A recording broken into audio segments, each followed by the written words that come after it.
The following review may contain spoilers.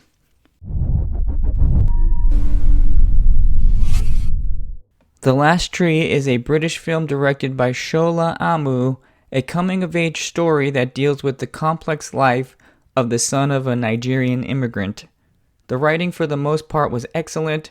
I'm assuming this is a very personal film for the director, and he's taking a lot of the material from his own life. Very powerful scenes throughout, scenes where the main character is dealing with an abusive mother, bullies at school, the temptation to be on the wrong side of the law, and many other things. Sam Adewunmi is very good as the main character Femi. He has very large, soulful eyes, and the camera just loves him. He has a ton of on-screen presence and charisma. He shows us a great emotional range over the course of the film, and he does an excellent job. Although the writing is good for the most part, all of the scenes with the main character Femi's love interest are poorly done. There is one scene where Femi comes up to her to apologize for his friends verbally bullying her earlier and to flirt with her as he calls her the prettiest girl in school. Then he takes her headphones to see what music she's listening to, and it turns out to be the band The Cure, something he was secretly listening to himself in a previous scene. When he realizes she has the same taste in music, it's presented as this monumental moment for Femi. Wow, she listens to The Cure, so do I. Now, I know teenagers may tend to fall in love over simple things like having the same taste in music, but the way this is presented, it's just teetering on the brink of being cheesy. But then the girl character doesn't want to fall for his shtick and immediately begins to argue with him about how he is being a phony. The rhythm of the scene just seems a bit unrealistic, as the conversation seems to escalate towards negativity a little bit too fast. Another scene with the love interest is when Femi is high on marijuana and sees his friends bullying her again. He shoves his friend out of the way and then passionately kisses the girl.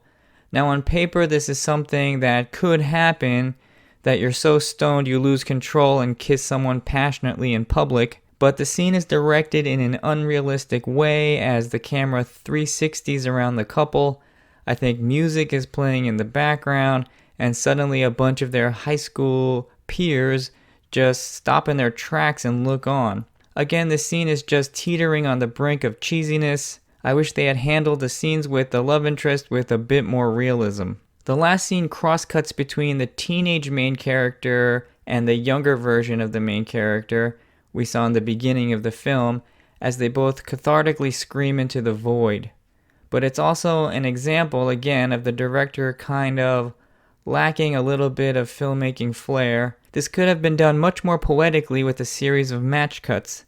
The shot of the teenage version of Femi has him running across the beach away from the camera, but the younger version is running on the grass toward the camera, and the actors are framed completely differently as the teenage boy is far away and we're a lot tighter on the younger version. The two versions of the main character are not framed in similar ways throughout the rest of this sequence. Clearly, match cuts would have made this scene much more effective.